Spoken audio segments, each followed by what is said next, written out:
ഇന്ന് നമ്മൾ സംസാരിക്കുന്ന വിഷയം NPD അഥവാ നാർസിസ്റ്റിക് പേഴ്സണാലിറ്റി ഡിസോർഡർ എന്ന് പറയുന്ന വിഷയമാണ്. ഇതുമായി ബന്ധപ്പെട്ട കൂടുതൽ അറിവുകൾ പങ്കുവയ്ക്കാൻ നമ്മോടൊപ്പം ഉള്ളത് ഡോക്ടർ ബ്രെൽവിയാണ്.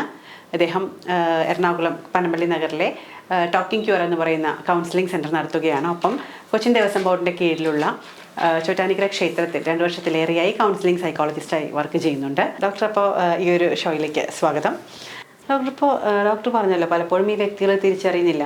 അപ്പോൾ അങ്ങനെയാണെങ്കിൽ ഒപ്പമുള്ള ഇപ്പോൾ ഒരു വൈഫിനാണ് ഈ ഒരു പ്രശ്നമുള്ളതെങ്കിൽ ഹസ്ബൻഡ് കുറേ നാളൊക്കെ നമുക്കത് അഡ്ജസ്റ്റ് ചെയ്ത് പോകാൻ പറ്റും. പക്ഷേ ഇതിൻ്റെയൊക്കെ ഒരു പീക്ക് ഇത് വരുമല്ലോ. അപ്പോൾ എന്തായിരിക്കും അങ്ങനത്തെ കേസിലായിരിക്കും ഈ ഡിവോഴ്സിലേക്കൊക്കെ പോകും? അങ്ങനെയുള്ള കേസുകളിൽ അവർ ഡിവോഴ്സ് സെലക്ട് ചെയ്യും. പലപ്പോഴും വേറെ ഓപ്ഷൻ ഉണ്ടാവില്ല അവർക്ക്. അവരെ ഞാൻ പറഞ്ഞില്ല, എമ്പതി ഇല്ലാത്തൊരു വ്യക്തിനോട് നമ്മളിങ്ങനെ കഴിയുക. വൈഫിനോട്, അച്ഛനോടോ അമ്മയോടോ വൈഫിനോടോ കുട്ടികളോടോ ആരോടും ഇവർക്ക് ഉണ്ടാവില്ല ഇത്തരത്തിലൊരു. ഇവർക്ക് എപ്പോഴും ഇവർ ഒന്നാമതായിരിക്കണം. ഏത് ഗ്രൂപ്പിൽ ചെന്ന് കഴിഞ്ഞാലും അവരെ അംഗീകാരങ്ങൾ കൊണ്ട് ഇവർ തന്നെ സ്വയം പുകഴ്ത്തും. ഞാൻ എൻ്റെ കഴിവുകൾ അങ്ങനെയായിരുന്നു, ഞാൻ അങ്ങനെ ചെയ്തു. എപ്പോഴും ഞാൻ, എനിക്ക് ഈ വാക്കുകൾ അവർ ഉപയോഗിക്കുകയുള്ളൂ. നേരത്തെ ചോദിച്ചില്ല എങ്ങനെയാണ് ഈ നാർസിസ്റ്റിക് പേഴ്സണാലിറ്റിയെ കണ്ടെത്തുക.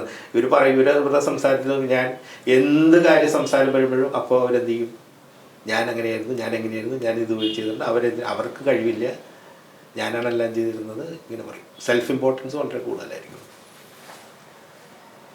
അപ്പോഴാണ് നമുക്ക് ഇവരെ തിരിച്ചറിയാൻ പറ്റുന്നത്. അതെ, എനിക്ക് മാത്രം ഇമ്പോർട്ടൻസ് മതി എന്നാണ്. അത് വ്യക്തമായി കണ്ടു തുടങ്ങുമ്പോഴേക്കും കുറേ വൈകിപ്പോവും.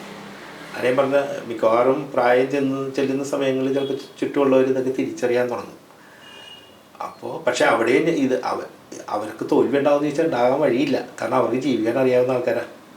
ഞാൻ പറഞ്ഞില്ലേ, അവർക്ക് സാഹചര്യങ്ങളെ വേണ്ട രീതിയിൽ യൂട്ടിലൈസ് ചെയ്യാനും എക്സ്പ്ലോയിറ്റ് ചെയ്യാനും അവർക്ക്. യൂട്ടിലൈസേഷൻ എന്നതിനേക്കാളും നല്ലൊരു വാക്ക് എക്സ്പ്ലോയിറ്റേഷൻ തന്നെയാണ്. അതുകൊണ്ടാണ് പാരസൈറ്റ് എന്ന് പറയുന്നത്. പാരസൈറ്റിനെ പോലെ അറിയില്ല, അവർക്ക് എമ്പതിയില്ല.